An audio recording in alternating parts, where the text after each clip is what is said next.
Please be seated. So just a quick show of hands here. When we read the gospel today, we felt a little sorry for Peter. The first thing that hit me when I was reading this was sympathy for Peter. Why is Jesus snapping at him for not getting it? He's just confessed faith that Jesus is the Son of God, and Jesus renamed him with a big honor for that confession. And then when Peter doesn't get it right, right away, Jesus reveals the impending crucifixion to them, and he seems to turn on him. Now, I don't blame Peter for responding that he'd rather not watch his friends be killed, because that kind of makes sense. Also, keep in mind that a big reveal like this would have been the last thing that Peter expected. After all, they were waiting on a heroic Messiah, one that would save them from oppression and restore them to a glorious nation. So it's kind of a shock to the system that Jesus, who literally just confirmed, yep, that's me, expects to die not just a regular death, but death on a cross.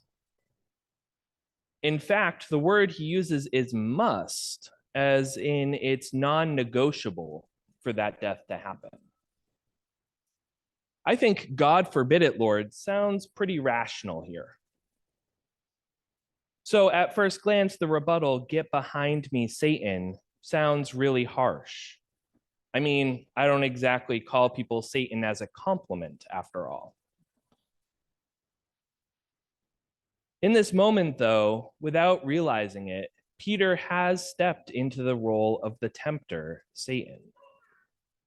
Like the devil saying to a starving Jesus in the desert, "Make these stones loaves of bread," Peter has placed an enticing option in front of him that Jesus knows he can't take. Like the devil in the desert, Peter has placed his mind on earthly things, like a victorious hero Messiah.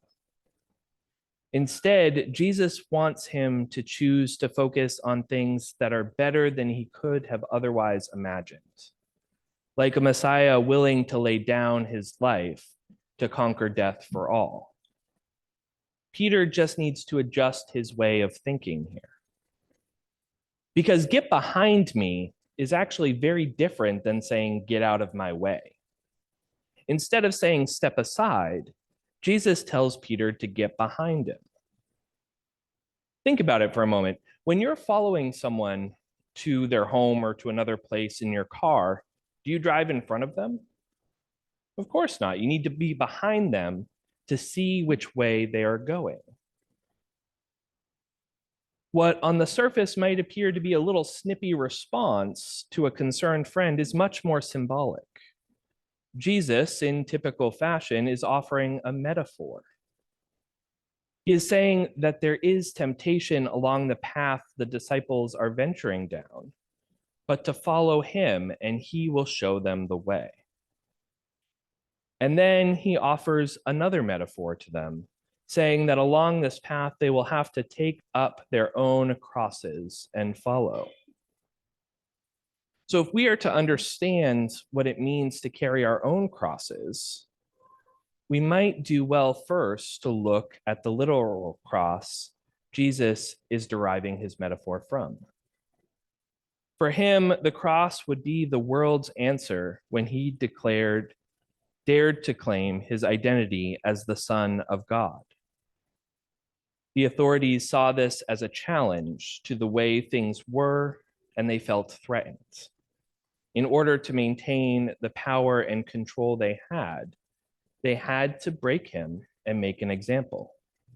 The cross was the rebuttal to Jesus, daring to live into a different way of life that challenged the powers and systems around him. And Jesus shouldered that cross. He carried it, and no matter what they threw at him, he kept going. No matter how hard it got, he continued, even giving up his life. He stuck to his message without wavering, and ultimately, we know that the cross did not win. Often, the world we live in expects us to act a certain way. And many times, that way that the world expects us to act conflicts with what God asks of us. Jesus knew this and told his disciples to be prepared for how the world responds to this way of radical love and inclusion. The world around us wants us to set our minds on earthly things and to become at peace with the ways society can be cold and unkind. And isn't it sad that that would actually be kind of easy to do sometimes? Because apathy is accepted by society. Indifference allowed with little to no pushback. But unconditional compassion, now that's outside the norm. But instead, carrying our cross is to be ready to turn away from the path of the status quo, especially when it's not easy. It means persisting to choose kindness in the face of cruelty. It means advocating for compassion and mercy when the world prescribes hate. And it means caring for the poor and refugee rather than letting them fall to the wayside. The reason Jesus calls this carrying our cross is because living into this new kind of love can bring a harsh response from the world around us. For example, I think about the recent crusades against transgender students. Now, I spend a lot more time than I'd like to admit on TikTok. Anyone else with me there? And I follow a large amount of progressive Christian creators, most of them clergy, and even an Episcopal nun, believe it or not. And it probably won't surprise you that when they speak out against this type of hate or similar issues that they find in their communities, the comment section on those posts can be very brutal. But also in those moments, I see people coming together, sharing the weight of that cross. Because Jesus might have told us to take up our cross, but he never said that we can't have help carrying it.